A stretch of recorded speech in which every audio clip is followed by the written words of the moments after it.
right, good afternoon and welcome to the City Council Special Meeting Study Session for 4 p.m. in the Council Chambers.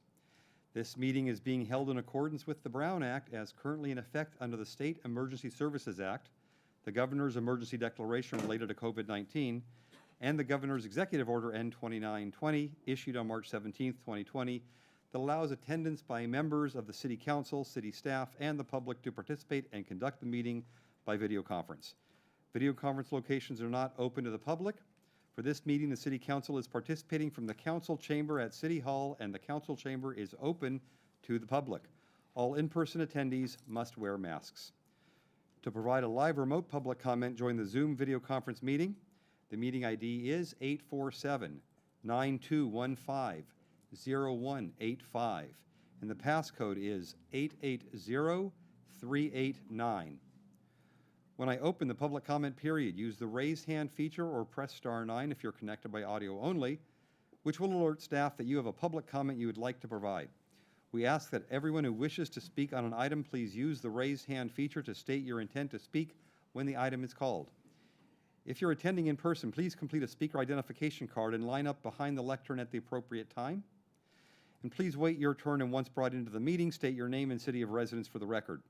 As the Council is conducting these meetings via video teleconference, and given the COVID-19 pandemic and the increased number of speakers that have wanted to make comments on various issues during our meetings and consistent with city policies related to public comments, each speaker will have 2 minutes to make your remarks. The Council will accept oral comments.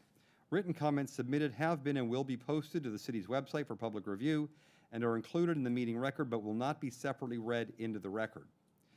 Under California law, public comments at special meetings are limited to subjects on the agenda only. An opportunity for public comment will be provided after the staff presentation. And with that, I'll turn this over to the staff.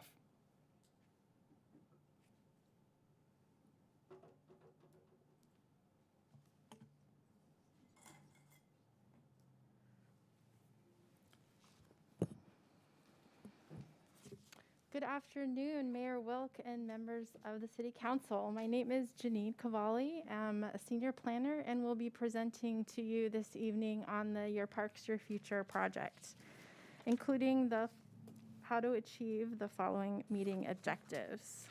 I'll be presenting on 2 items. First, a summary of the City Council direction received during Phase 1 of the Your Parks, Your Future project on future Heather Farm facilities. And secondly, a proposed work plan for Phase 1 implementation of Heather Farm facilities. And then lastly, to receive City Council feedback on the proposed work plan presented. So we received direction from City Council back in 2018 when the Your Parks, Your Future project was initiated, that this was one of the council's 4 priorities at that time. It was for infrastructure improvements at 4 different critical facilities. The project was then put on pause in the summer of 2020 during the pandemic. And then in 2021, council reaffirmed the priority for critical infrastructure by identifying implementation of future facilities at Heather Farm Park as a priority. So over the next few slides, I'll provide a quick overview of the Your Parks, Your Future project and phases. Janine, can I pause you for a second? We need to turn on the volume. Oh.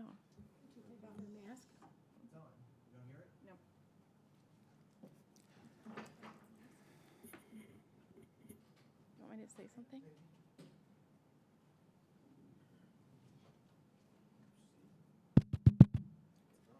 She's not being heard. On Zoom?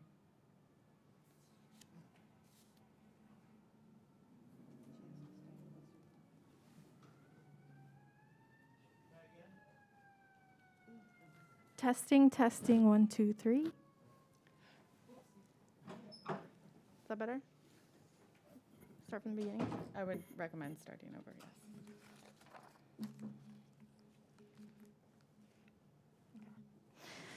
Good evening, members.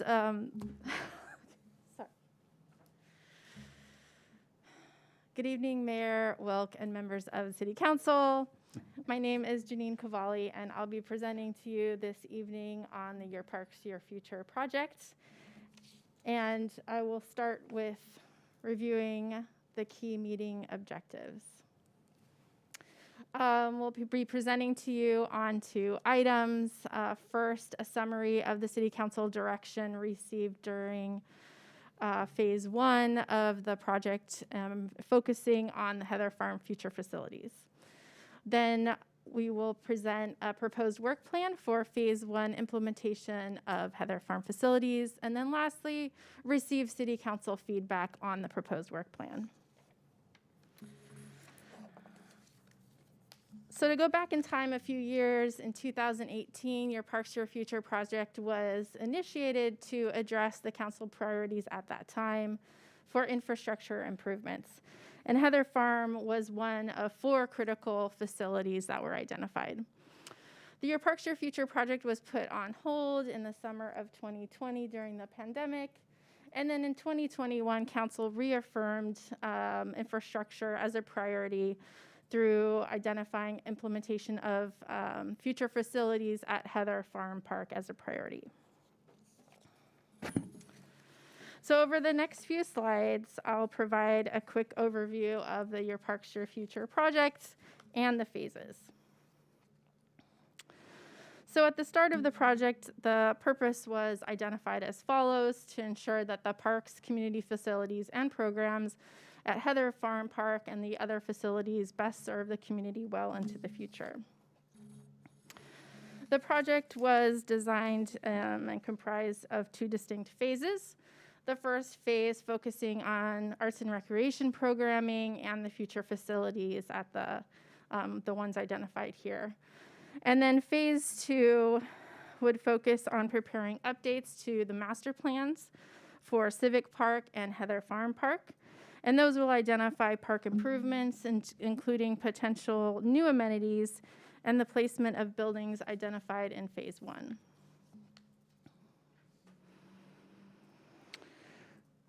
So here I give a summary of the phase 1 outreach process. The project, as I mentioned, it began in the summer of 2018.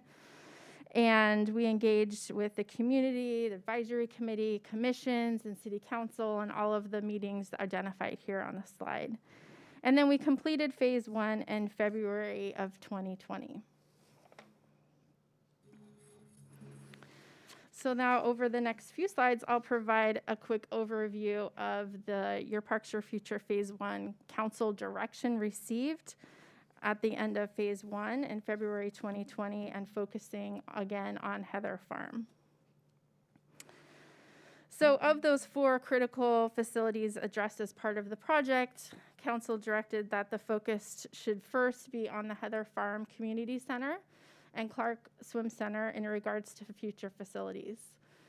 To combine the future bathhouse and community center into a single building at Heather Farm, and consider both recreational pool size options.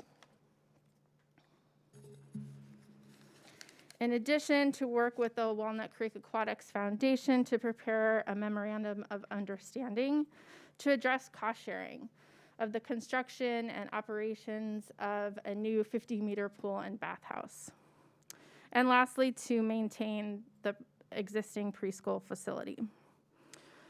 So the cost estimates for the Heather Farm facilities in 2019 dollars were estimated as shown here, with 2 different ranges. First, for if council were to move forward with a 25-meter pool, lap pool, and the other estimate for a 50-meter lap pool. So now I'm going to transition to the proposed work plan for the Heather Farm facilities phase 1 implementation. And this first slide is a synopsis of the 5 different tasks identified in the work plan in the staff report. And then I'll go into more detail into each of these on the next set of slides. So the first task is to prepare the scope of work. So we reconvened the staff and consultant team in June and began putting together the scope of work before you. Now we're seeking your input on the scope of work. And we've also identified here in the slide, shown in yellow, the study area for this work plan. And it encompasses the existing swim center, community center, and adjacent areas. It excludes areas identified at the beginning of the project as those that were assumed to remain in place, such as the All Abilities Playground. So moving on to task 2 would be to coordinate with the Walnut Creek Aquatic Foundation to determine their level of support towards a 50-meter pool and bring forward a memorandum of understanding to council. Task 3 focuses on evaluating alternative locations for the future facility within that study area that I just showed on the earlier slide, and receiving feedback from the community and/or pros commission before receiving final council direction on the preferred location of the facility and a determination on lap pool size.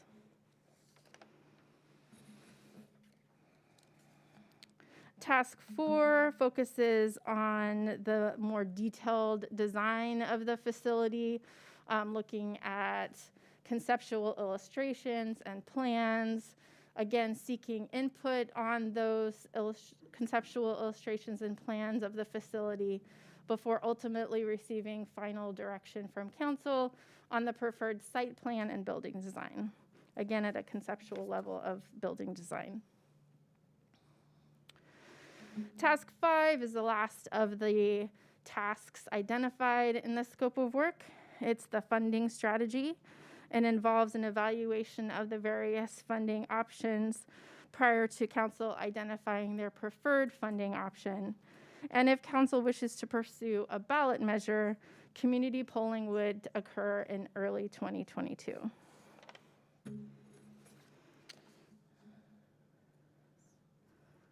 Sorry. So that concludes the 2 presentation portions of tonight. I'm happy to take any clarifying questions if you wanted to address those now. Thank you. And do we want to go to public comment first? That's typically after the staff presentation on a special meeting? Clarifying questions come first. Okay. Then Don't mind. do we have any clarifying questions first? Yes, please. Okay. Councilmember Silva. Thank you very much, Janine, and I appreciate all the work that has gone so far, and I'm so glad we're circling back and starting up again, which I'll ask my first question.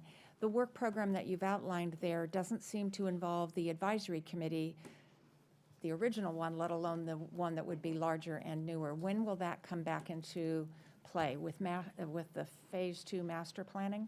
That's right. So we would reconvene and reform an advisory committee at the initiation of Phase 2 master planning for the full Heather Farm and Civic Park areas.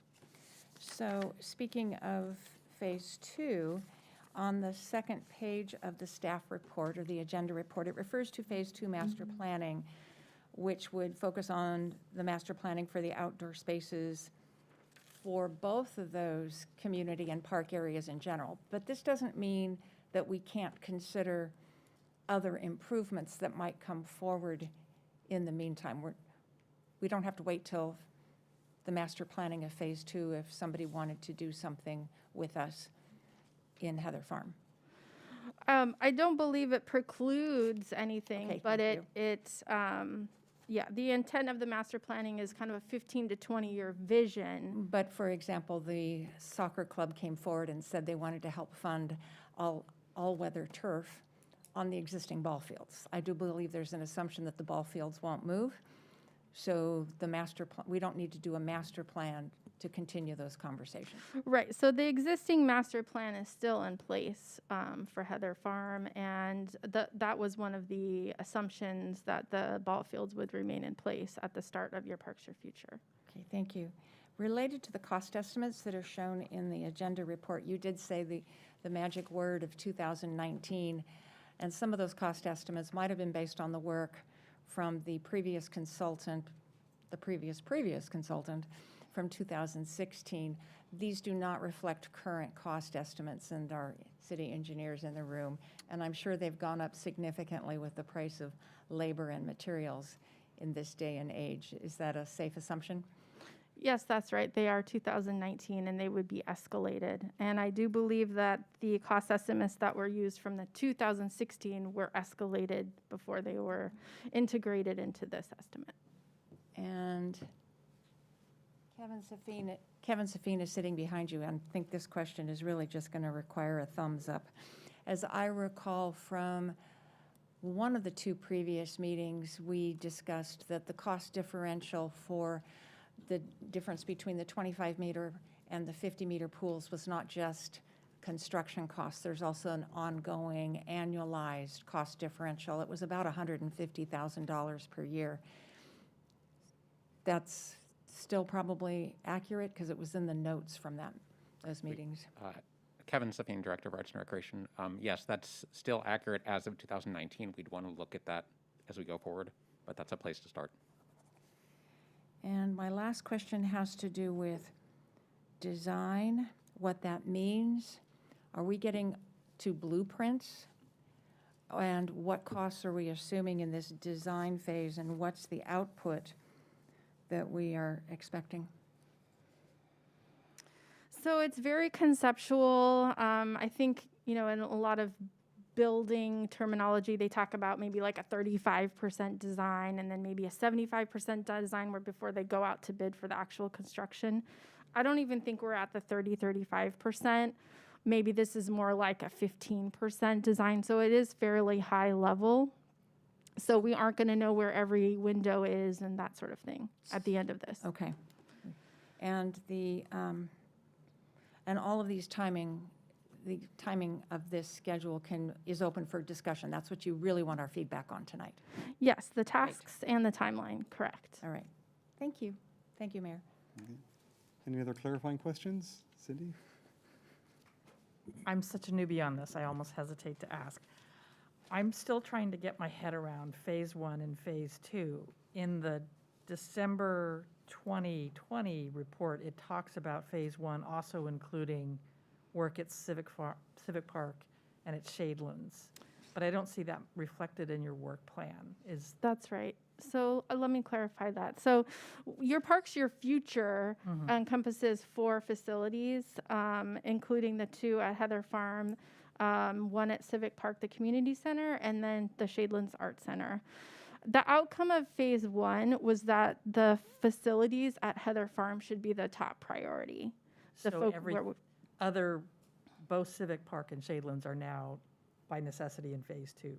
Correct. Okay, good, thank you. If I could, there we go. Let me just reframe that slightly so we're not intermixing terminology. So I would suggest that the additional buildings that were part of Phase 1, so those in Civic and then the Shadelands Art Center, would be implemented at a later date as part of this Phase 1 approach. Phase 2, as we've had it designed, was really the master planning process for Civic and Heather Farm. So it would really be how many stages do we implement Phase 1 of replacing these 4 facilities? We could change the terminology in the future. What I want to make sure is clear is that if and or when we kick off the Phase 2 for the master planning, that does not necessarily mean that at that time we would be building these other 3 facilities that have been identified, or other 2 facilities that have been identified. Okay, so in the work plan we're looking at here today, it's really for Phase 1A, which is Heather Farms. Yeah. And not 1B, which is the identified buildings at Civic and Shadelands. That's right. And as I recall, and feel free for anybody else to chime in because it's been a while, that when we looked at all of the facilities, the price tag was really quite large. And so it came, and so it was really about prioritizing. As you can see here, we're in the $50 to $60 million range. If I recall, we were over $100 million to do all facilities. So the thought was, let's focus on the most critical here. move forward, figure out how to get this done, get it done, and then look at how to fund and replace those other facilities over time. And so the finance plan is looking at Phase 1A, which is the more sub 100 million That's correct. budget. Okay, That's correct. thank you.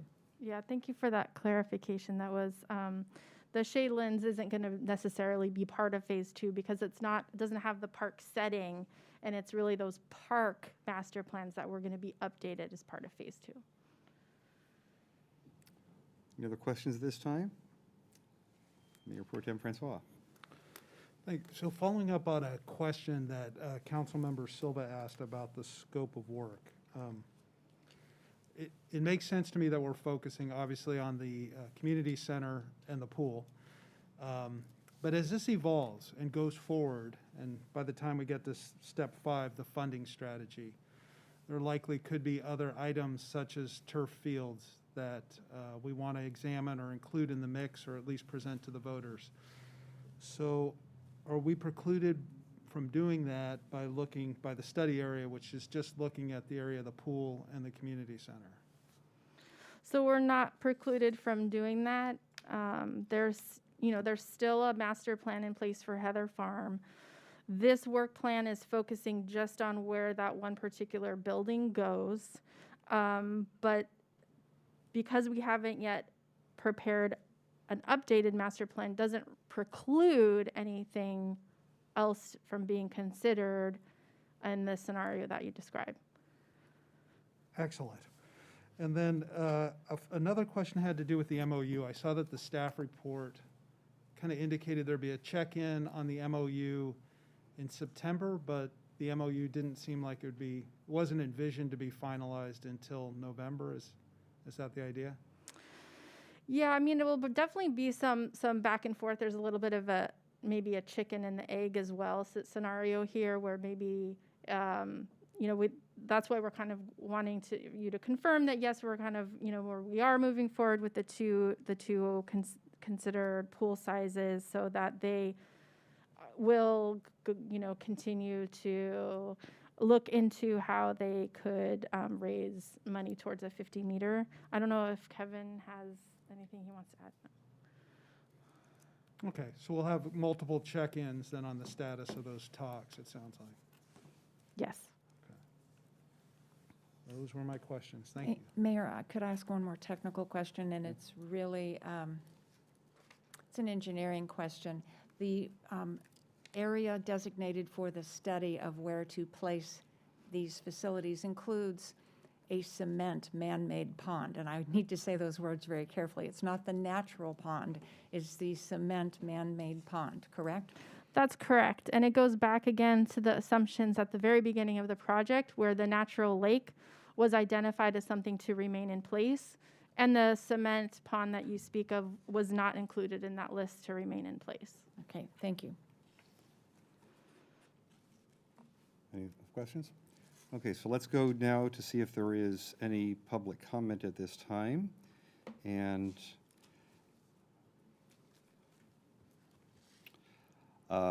if any member of the public would like to comment on the study session item, Your Parks, Your Future, please use the raised hand feature or press star 9 if you're connected by audio only, if you'd like to provide a public comment. If you're attending in person, which I don't see, complete a speaker card.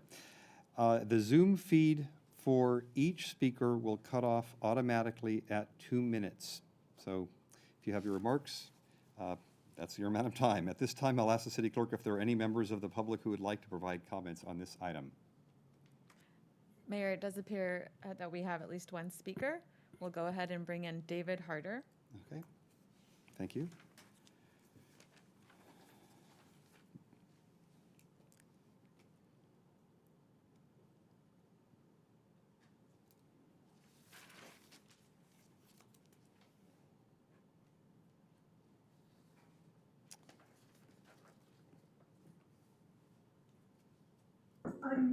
I'm sorry, this is David Harder speaking. Before my 2 minutes start, can you tell me if you hear me? We can hear you. Please go ahead. All right. I would like to inject some real-world experience on various projects, including swimming pools. I had asked Susie to give you a 2-page attachment to be considered in the minutes. Do you have that, council members?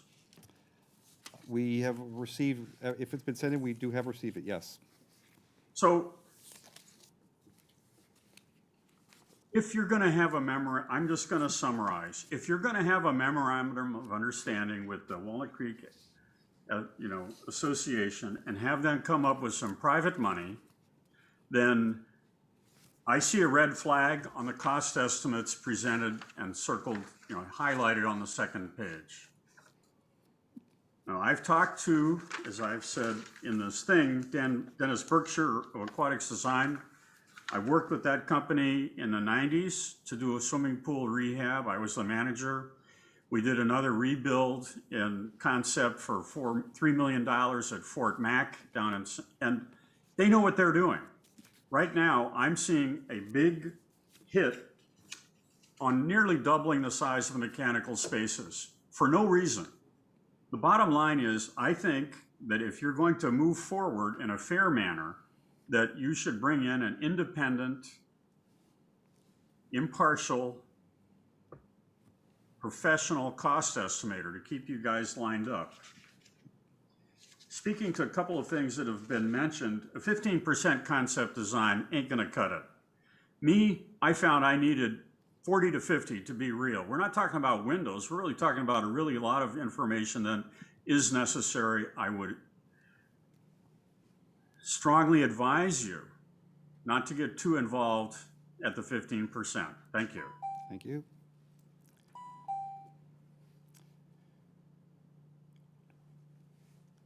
Any other speakers, Susie?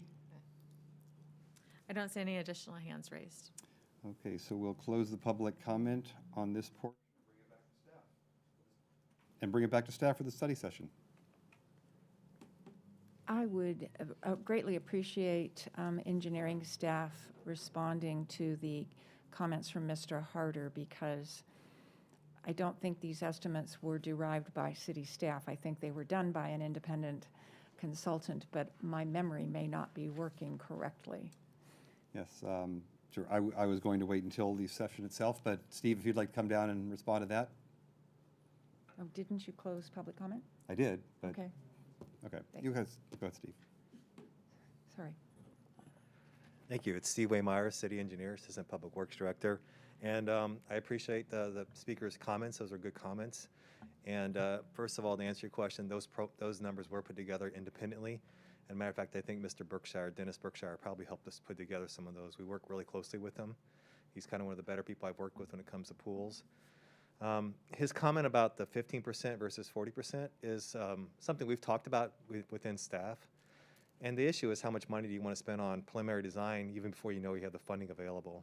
And so it's our opinion to get to this 15% level and get a more broad, round number that we need to be at, not as finite as we might at the 45 or 50% before we go out to get a measure to fund it, versus spending all that funds up front to try and get that level of detail, and then if we don't get the funding, we've wasted close to 500, quite a bit of money. So it's something that we did discuss, and I think he's spot on with his comments. And just so you know, the 15% isn't going to give you a super detailed number, but it's going to give you enough information so that when we're working with the neighbors and working with the swimmers, we have something that we can show people and sort of sell the project if we want to. So it'd tell us a lot about how big it would be and where it would be in that yellow area, but not what the finishes would look like, the colors, we really wouldn't have a perspective drawings. We'll be making broad examples, and you brought up, the engineering issues with the pond, if we decide to put over the pond. I don't think at this level I'd want to go through and do a full geotechnical report to get that level. We might be conservative on those estimates. And then once we get into the project, if we do get the funding, then we can start to refine the costs a lot more. Okay. But so just so you know, that's the direction that we're proposing to go in, as opposed to what the speaker said, getting into a more finite discussion on it. And that's something we did have a discussion internally. Thank you. Thank you, Steve. All right. Janine, are you back up?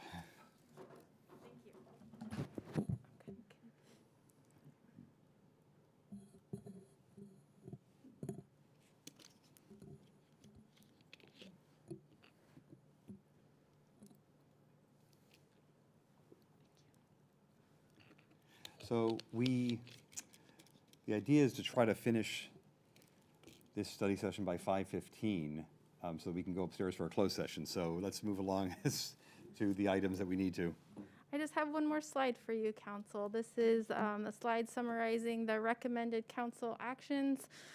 First, to receive the summary of the Phase 1 council direction for Heather Farm facilities, which I just presented to you, and then provide feedback on the proposed work plan for Phase 1 implementation of Heather Farm facilities.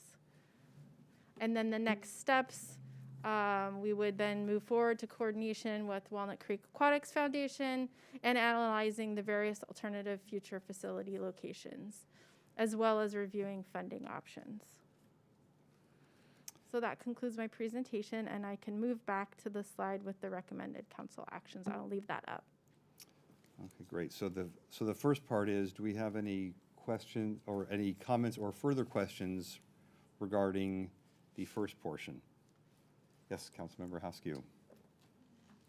I think it may be advantageous for us to do a little review about why we prioritized Heather Farm, in that if somebody will come and explain the life expectancy of a pool and how long this pool has been in service, and maybe the life expectancy of the related bathhouses, and in general, how old are the buildings, and are they repairable? I mean, let's go back to the basics and get everybody up to the same level of understanding, please.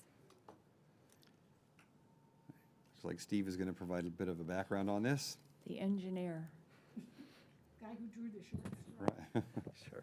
And it's been a while since I've been to the numbers, and so I'm going to give you just general numbers. I was just in court, so I'm going to try and be direct and not sort of kind of beg around the issues. But the existing swim center is almost 50 years old, if not that old. And generally, most structures that you build, you look for something 50 years without having a major remodel associated with it.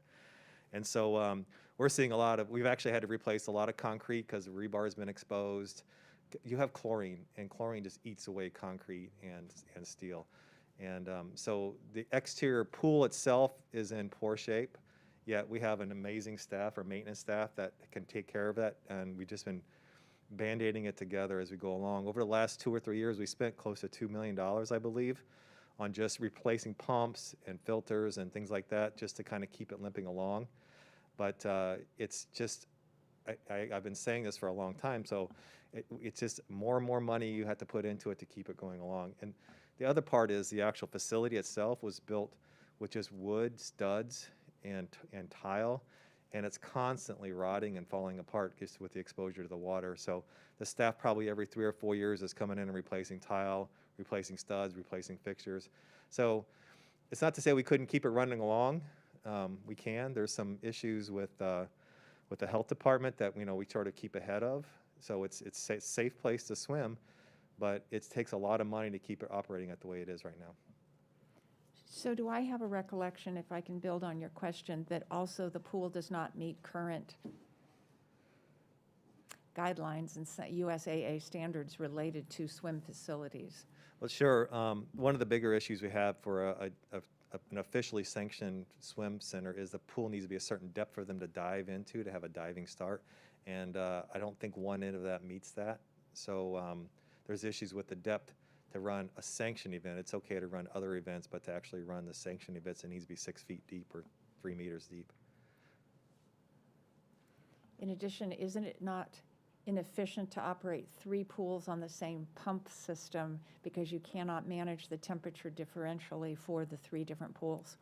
Yeah, that's correct. Having all 3 pools on one system, you're not allowed to build them that anyway. That's grandfathered in right now.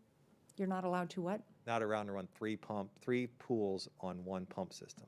Plus, it also means we can't run warmer water for recreational lessons and cooler water for more lap and competitive. That's correct. And are there other, before you go, there are other buildings that we're really looking at, because we keep talking about moving the community center in with this. Can you give us a little Sure. depressing report on that as well? Yeah, the Heather Farm Community Center, with the Lakeside Room, that building was just an oddly built structure, and let's just put it that way. It has lots of things that require a lot of maintenance. It has a flat roof, it has odd gutter systems, so it collects all the leaves and everything else and stuff. So, once again, that building, if we did a presentation probably 3 or 4 years ago to the council, showed where the woodpeckers are eating in and animals are eating through it. And so that's another place that we're constantly working on. And it's not as functional as we would like to have for the modern day classes and everything that our arts and recreation group would like to run. Thank you. If I could add to that, council member, just to back up even further in terms of how this evolves, since it's been a while since we picked this back up. In 2017, your council set infrastructure as one of its top 4 priorities. And at that time, Public Works assessed our infrastructure, at least at a somewhat summary level, to determine what can we maintain compared to what do we need to replace. And for the most part, we can maintain our facilities. It was these 4 that were in need of replacement: the Heather Farm Community Center, the pool and the bathhouse, the Civic Park Community Center, and then the Shadelands building was identified as needing a major overhaul, not necessarily a complete replacement. So those 4 surfaced to the top as our highest priority needs. Obviously, we invest in our infrastructure through our capital, our 10-year plan and our capital budget, but this is above and beyond what we can do in that plan. And that's why we've been really zeroing in on these over the past 4 years. Thank you. All right, Janine, we back up? So the first after, could you put up that slide one more time?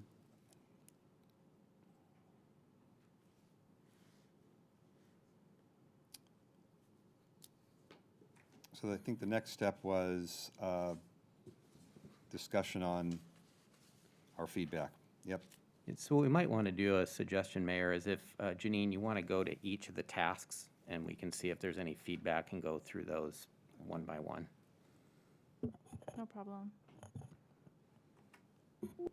Oh, oops. Went the wrong way. Went the wrong way. So the scope of work is the first. So would any council members like to talk about this portion first? Any questions?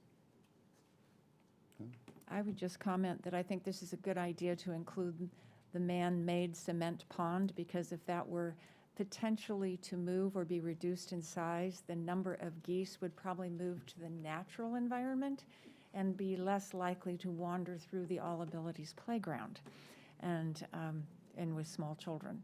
So there's an opportunity to address another issue, I think, with looking at the pond. All right. And I imagine that in surveys that we've had, we haven't actually singled out the pond, have we, for the enjoyment of the residents on there? I just don't know. I mean, I always loved going there with my kids, but I don't know if that's something that... But there's 2 ponds. Right, there's the natural one as well. So I just don't know what the usage is around the cement pond right now.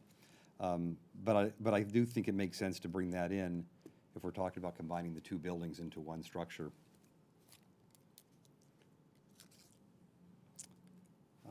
Anybody else want to add any comments? I have a question. I'm not 100% sure I understand the term study area.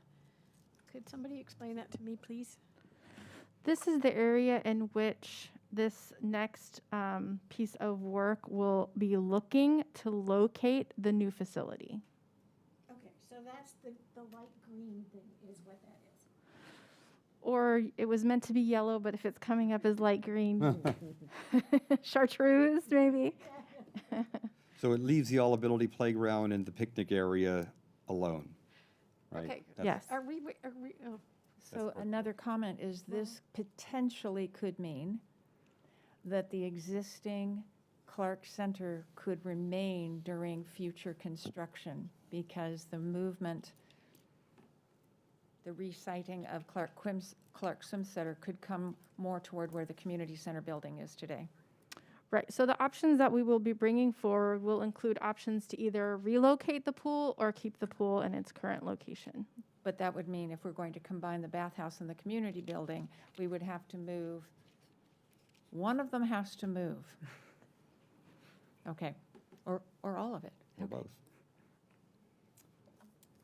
Okay. Yes, So- Cindy. I'm comfortable with the study area, and I think as we go forward, we'll have to look at, when you start relocating things, there can be additional costs, but there can also be greater synergy, and so we're going to have to balance that as we go forward. So I'm supportive of an expansive discussion here, looking at all the different places within the lime green bubble. Okay. All right, any further?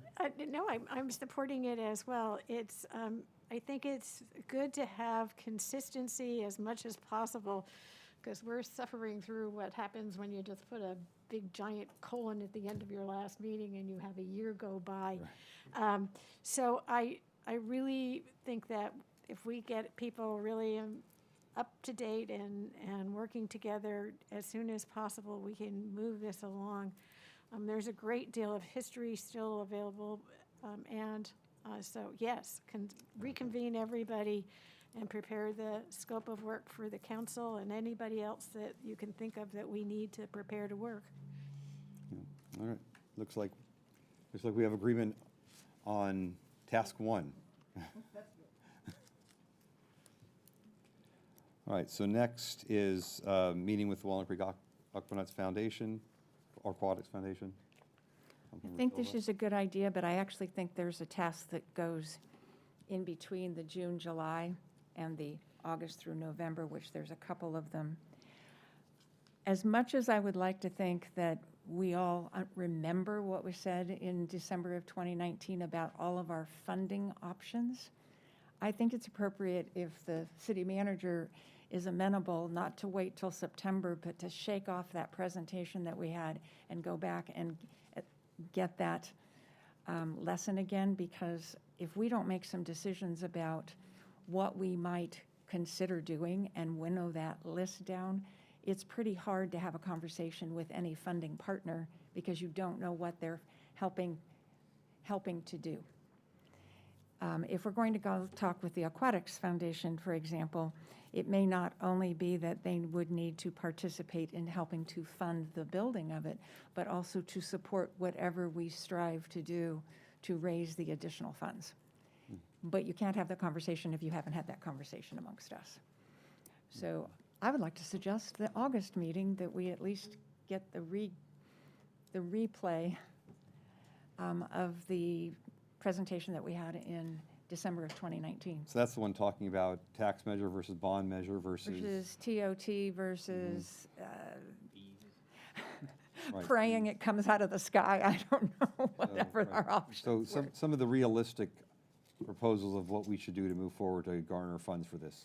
Yeah, and let me clarify a bit. So when I gave that presentation in November or December of 2019, it was intended to outline everything under the sun, because there's a lot of questions. What about this funding option? What about that option? And to bring it more into reality in terms of, yes, we can look at all of these. Here's how much they will yield. Here's what's involved in order to generate that type of revenue. And as you'll see, if we bring this back, it really narrows down the options, because there are many that just aren't going to yield the type of revenue that's needed to provide for these facilities. So if we want to do that in August, I'm happy to do that. I'd just add that it would literally be a dusting off of the prior presentation. If we come back with a subsequent one in September or October or sometime thereafter, we would be in a position to bring more detail as necessary. But to Councilmember Silva's point, when we had that discussion a year and a half plus ago, there wasn't a lot of feedback from council in terms of what to take off the table and what to keep on the table. It really was just advisory at that point. So I think it would be helpful if we bring it in August, and then if council wants to narrow the options for what we're really going to focus on, then we can do more homework and come back with more detail as appropriate. We also have a council now comprised of 5 members, of which Councilmember Darling was not on it for that meeting. So I think it makes sense, and that'll help to give some direction as well moving forward.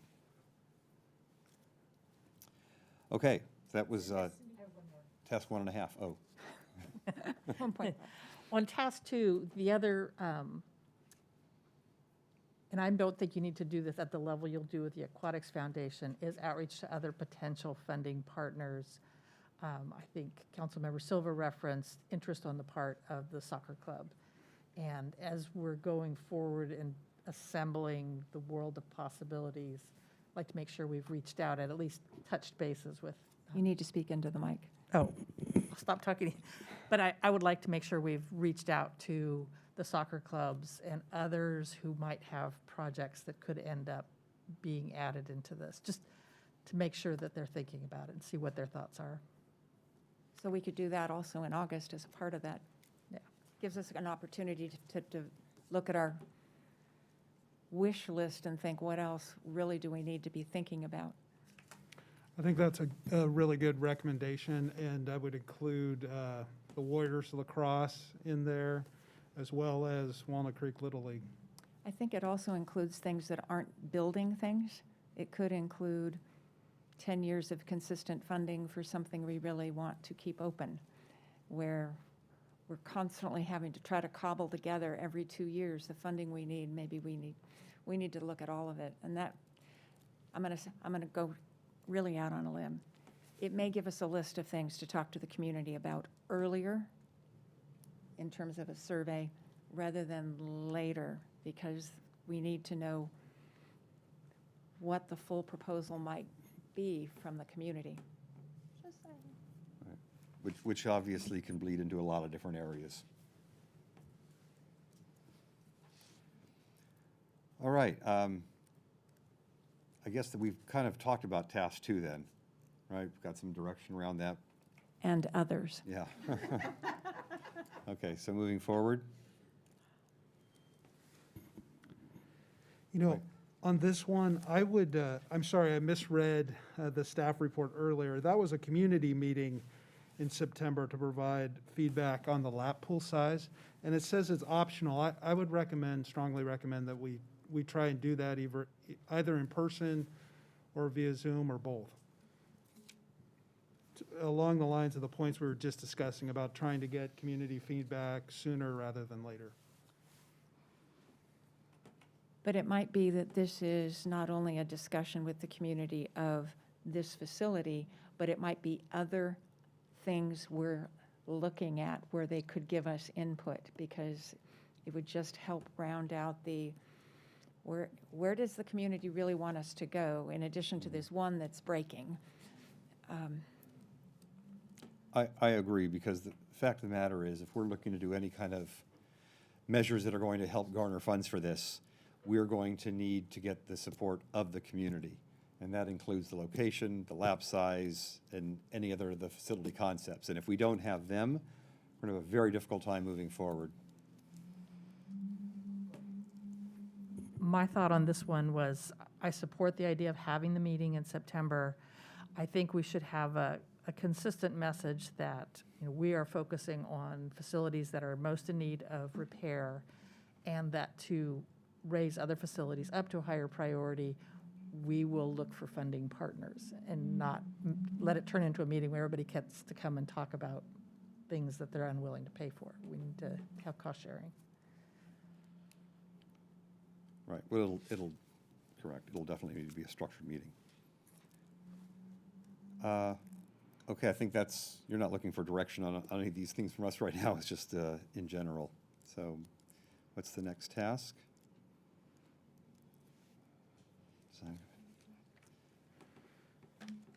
So if there's any other further comments on this, again, I think that it would be helpful to have anything from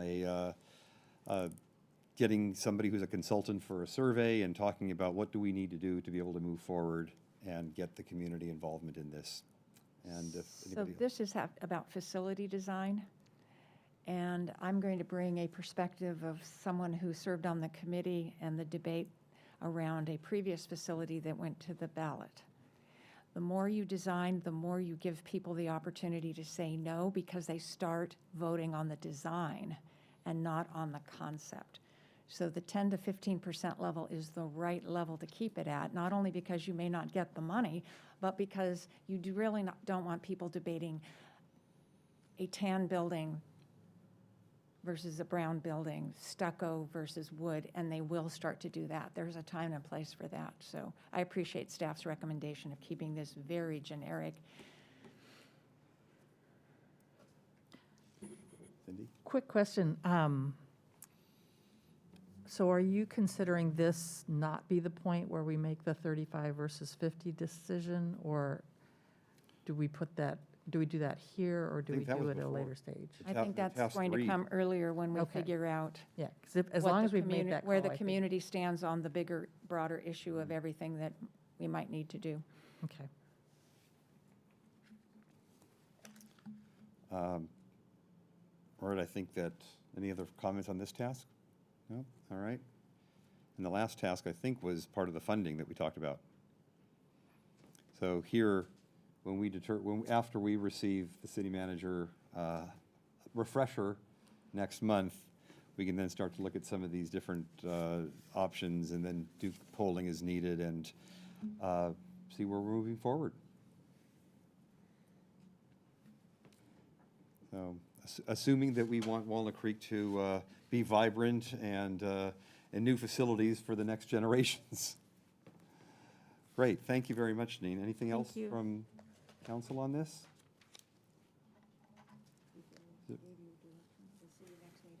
Yeah, I mean, I'm clear. I don't know, Janine or any of our other staff here need any clarity? A quick question for clarity on the September meeting with the community. I think I heard you say, or staff heard you say, this is not just about the size and location of a lap pool, but it's a broader conversation. Is that correct? Yes. Just so we know what our goals are. So Yes. it could be October. It's in this window of time, right? Sure. Yeah, and let me clarify that, and we can work on this at a staff level and have some subsequent follow-up. I don't think it's a free-for-all meeting in terms of what would the community like, and starting with a white paper approach, because we did that for 2 years, and we narrowed it to this. So it's really about focusing on Heather Farm, on this facility, and at the same time, are there any high-level interests that might be linked to the community that we can focus on. So I think it'll be important that we create some guardrails, if you will, to focus the discussion, but not limited exclusively to pool size and location. So just for clarity, we're talking about Heather Farm and not about other Phase 1 Civic Park and Shadelands, just Heather Farm. No, I think that we're talking about everything at this point, right? We're talking about other areas beyond? My intent, I thought the way it was described in the staff report was consistent with how I thought it would be operated, and that it would be more focused on Heather Farm and task 1A plus. Staff is happy to follow whatever direction if you want it to be broader. I agree, but I think we may start talking about other things we need to talk to the community about that isn't in Civic Park or Shadelands. That could be anything from consistent library hours to community safety and school crossing guards. I mean, I don't know, but if we're going to start asking what the community's looking for that might be funded with a tax measure, we have to get broader, because somebody can convince me otherwise, but I do not think a measure for just Heather Farm Community Center and a pool will win. I agree with that. I think, though, to Director Safine's point, it could become this amorphous meeting that we don't get any clear results or outcome from that leads us down the path on this work plan, and that's what I would be concerned So about. it needs to be a structure, that's how you structure the meeting. Can I ask a follow-up question? So in the scope of work we presented, there's actually 2 different surveys. One is a community event and survey that's focused on Heather Farm Park and that study area and the design of the facility there. And then there's community polling as a part of if you were to move forward with a ballot measure.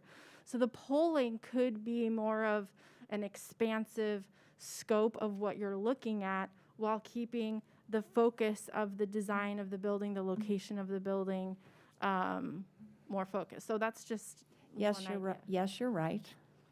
But in the fall, if we were to start asking through a polling what people are interested in, or people will walk into the room inevitably having received a phone call or done an online survey and go, but where is the rest of, they're going to they're going to feel out of sync. So we have to be sure that we're kind of talking with the same message, even though we have to get focused, from my perspective, on the site planning process for these two cohesive facilities. Yes, Cindy? So one suggestion, and I defer to staff on this, is, decisions have been made up till now that focused on this. And so when we present this, we say, this is what we are currently pursuing, and here is how we anticipate handling these other things at Civic Park, at Shadelands, and then lay out what people would need to do to change that decision-making process, and then have them come back at a future meeting and say, yes, we're willing to fundraise if we include this, or we think this is really important and we will. So it's not just the things that are at Civic Park and Shadelands. It is a broader list. Yeah, but we articulate, we don't try to do all that at the first meeting. We just whet people's appetites, let them know what they need to do to raise that as an issue. And So I point them to believe we're things. going to need to do polling on the broader list early, not later. Yeah, let me just add, if I could, to try to synthesize all of this. If we get direction from council to pursue some type of a funding measure to pay for this and/or other types of facilities and/or programs, we are going to have multiple meetings with the community in addition to polling. And so this would be a first step. And so we'll work this through to figure out how to structure it. I do think the core is to really pinpoint location, as well as the size of the pool at that meeting. We can figure out how to start layering in some of these other dynamics, but the point is it's going to be the beginning of the discussion, not the end. And we will have many more, and we will have to cast a wider net to find out what the interest is. And I agree with the discussion that's been had thus far, as we've got, how do we solidify what the plan is for this phase one for the Heather Farm Community Center and pool and bathhouse, and as we look to pursue funding, what other things may be of interest to the community. So we'll work that through based upon the discussion we heard this evening. Would it be helpful, and this is the study session, so I'm just going to ask, when we come back in August, to talk about the plan for the September-October community meeting, or just want to have August focused on finance, and then we come back later with, hey, we had this. So I think the more we can involve council and get direction, the better off we are. But that's for further discussion. Yeah, let's regroup at staff after this meeting to map out some options, and we can determine what to bring in August versus September. It occurs to me also that we have one meeting in August in 2 weeks, and then we don't meet again for 6 weeks in until September. So So if you want our input, you might need it next meeting. so we might need a next meeting, and there's going to be a lot that we have to fit into September, I'm sure. All right, if there's nothing else on this particular item, we will adjourn to our closed session upstairs and come back here at 6 o'clock for the regular meeting. So we'll adjourn for now. Mayor Wilk, do you want to take public comment if there is any on the closed session? Thank you for reminding me. The answer is not no, right? Right. So, yes, if there is anybody that would like to make any comments on the upcoming closed session, please raise your hand on the Zoom meeting, and you will have 2 minutes to make those comments. And let me ask the city clerk if we have anybody that's raised their hand so far.